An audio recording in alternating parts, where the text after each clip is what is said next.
To my channel. చాలా మందికి మేజర్గా ఉండే డౌట్ ఏంటంటే అఫిలియేటెడ్ కాలేజెస్ చూస్ చేసుకోవాలా, అటోనమస్ కాలేజెస్ చూస్ చేసుకోవాలా, రెండిట్లకి అసలు డిఫరెన్స్ ఏంటి అండ్ రెండిట్లో ఏది బెస్ట్, అది మీరు ఈ సెట్ కానీ ఎం సెట్ కానీ ఇంకా రిమైనింగ్ సెట్స్ ఎవరైతే ఉంటారో స్టూడెంట్స్ ఏది చూస్ చేసుకోవాలనేది క్లియర్గా మీకు ఈ వీడియోలో అయితే ఎక్స్ప్లెయిన్ చేస్తాను. వీడియో ఎక్కడ కూడా స్కిప్ చేయకుండా ఎండ్ వరకు అయితే వాచ్ చేయండి. అలాగే ఛానల్ ఎవరైతే ఫస్ట్ టైం విచ్ చేస్తారో సబ్స్క్రైబ్ అయితే చేసుకోవడం అయితే మర్చిపోకండి. ఇంకా లేట్ చేయకుండా వీడియోలో టాపిక్ అయితే వెళ్ళిపోదాము. అయితే అఫిలియేటెడ్ కాలేజెస్కి సంబంధించి అటోనమస్ కాలేజీకి సంబంధించి అసలు రెండిట్లకి డిఫరెన్స్ ఏంటనేది ముందు మీకు తెలియాలి. అఫిలియేటెడ్ కాలేజెస్ అంటే అండర్ JN2 కిందన వర్క్ చేసేవి, అది JN2K కానీ JN2H కానీ JN2A కానీ. సో దాని కిందన అంటే అఫిలియేటెడ్ కాలేజెస్ ఏంటంటే యూనివర్సిటీ కిందన వర్క్ చేసే కాలేజెస్ అన్నీ కూడా అఫిలియేటెడ్ కాలేజెస్ అయితే వస్తాయి. అదే అటోనమస్ కాలేజెస్ అనుకోండి, ఓన్గా దానంత సొంతంగా ఓన్గా వాళ్ళు అటోనమస్ కిందన ఏర్పాటుపరుచుకునేవి అటోనమస్ కాలేజెస్ అయితే ఉంటాయి. సో రెండిట్లకి డిఫరెన్స్ అయితే మీకు అర్థమైంది అయితే అనుకుంటున్నాను. ఇంకా అఫిలియేటెడ్ మెయిన్ చూసుకున్నట్టయితే మనకి మైనస్ పాయింట్ అనేది లెస్ ప్లేస్మెంట్స్ అయితే ఉంటాయి. అంత తక్కువ ప్లేస్మెంట్స్ అయితే అఫిలియేటెడ్ కాలేజీలు ఉంటాయి అండ్ ప్లేస్మెంట్స్ వచ్చినా కూడా తక్కువ ప్యాకేజ్ ఉంటుంది. అదే అటోనమస్లో అనుకోండి మీకు ఎక్కువ ప్లేస్మెంట్స్ ఉంటాయి అండ్ హై ప్యాకేజ్ కూడా ఉంటుంది. అండ్ అఫిలియేటెడ్ కాలేజ్ అనేది కూడా మీకు ఈజీగా తక్కువ ర్యాంక్ వచ్చినా ఈజీగా వచ్చేస్తుంది. అదే అటోనమస్లో అనుకోండి మీకు మంచి ర్యాంక్ వస్తేనే అటోనమస్ కాలేజ్లో సీట్ అనేది వస్తుంది. ఇంకా మీకు లెస్ పర్సెంటేజ్ అండ్ లో మార్క్స్ అంటే అఫిలియేటెడ్ కాలేజీలో పాస్ పర్సెంటేజ్ అనేది ఓవరాల్గా చూసుకుంటే చాలా తక్కువ అయితే ఉంటుంది. అండ్ మీరు ఎంత బాగా రాసినా తక్కువ మార్కులు అయితే ఇస్తారు. అంటే 75 మార్క్స్ అనుకోండి కేవలం 50 మార్క్స్ 45 మార్క్స్ ఈ విధంగానే అయితే ఉంటుంది, తక్కువ మార్కులు వస్తాయి.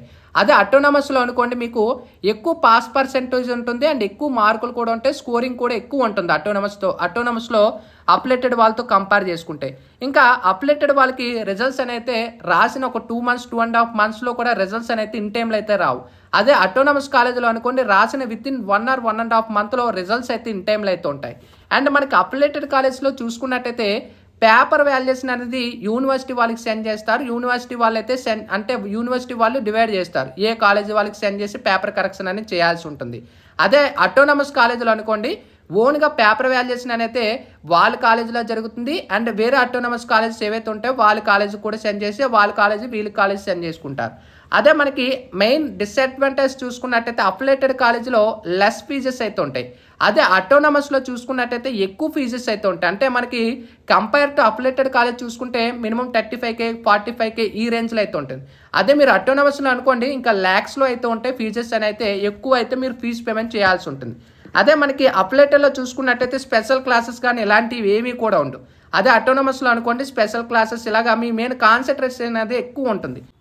అండ్ అఫిలియేటెడ్ కాలేజీలో మెయిన్ ఇంకో డిసడ్వాంటేజ్ ఏంటంటే మనకి జంబ్లింగ్ సెంటర్స్ అయితే ఉంటాయి. అంటే యూనివర్సిటీ వాళ్ళు ఏ సెంటర్కి వెళ్ళి రాయాల్సి ఉంటుందో వాళ్ళు డిసైడ్ చేస్తారు, ఆ కాలేజీకి వెళ్ళి మీరు రాయాల్సి ఉంటుంది. అదే అటోనమస్లో అనుకోండి మీ యొక్క రెస్పెక్టెడ్ ఓన్ కాలేజీలోనే ఎగ్జామ్ అనేది రాస్తారు. అలాగే అఫిలియేటెడ్లో ఇంకో డిసడ్వాంటేజ్ ఏంటంటే మనకి పేపర్ అనేది ఎగ్జామ్ పేపర్ అయితే 4 సెట్ల వైజ్లు అయితే ఉంటాయి. సో సింగిల్ సెట్ అయితే ఉండదు. ఇందులో మనకి ఇంపార్టెంట్ ఏదనేది అయితే మీకు క్లియర్గా ఐడెంటిఫై అయితే అవ్వదు. మీరు ప్రతి యూనిట్ కూడా ఫుల్ ఫ్లెజర్గా అయితే నేర్చుకోవాలి. అదే అటోనమస్లో అనుకోండి సింగిల్ సెట్ ఉంటుంది, అలాగే ఇంపార్టెంట్కి సంబంధించి క్వశ్చన్స్ కూడా ఉంటాయి, ఒకే సెట్ అయితే వస్తుంది. అండ్ మనకి అఫిలియేటెడ్లో చూసుకున్నట్టయితే లెస్ టీచింగ్ ఫ్యాకల్టీ అయితే ఉంటుంది అండ్ ఎక్కువ ఎక్స్పీరియన్స్ అయితే ఉండరు.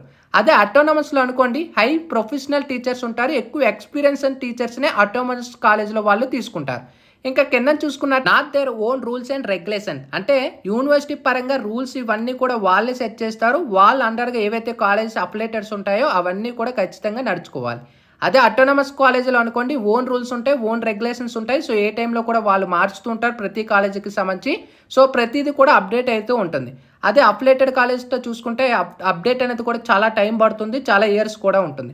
సో దీన్ని బట్టి మీకు ఒక డెసిషన్ అయితే వచ్చింది అనుకుంటున్నాను, ఏది బెస్ట్ మనకు అఫిలియేటెడ్ కాలేజ్ బెస్టా అటోనమస్ కాలేజ్ బెస్టా అనేది. సో అఫిలియేటెడ్ కాలేజ్లో మీకు ర్యాంక్ తక్కువ వచ్చిన అంటే మార్క్స్ తక్కువ వచ్చిన అఫిలియేటెడ్ కాలేజెస్ అయితే వస్తాయి. అదే అటోనమస్లో అనుకోండి మంచి ర్యాంక్ వస్తేనే మీకు అటోనమస్ కాలేజ్ అనేది చూస్ చేసుకోవడానికి అవకాశం అయితే ఉంటుంది.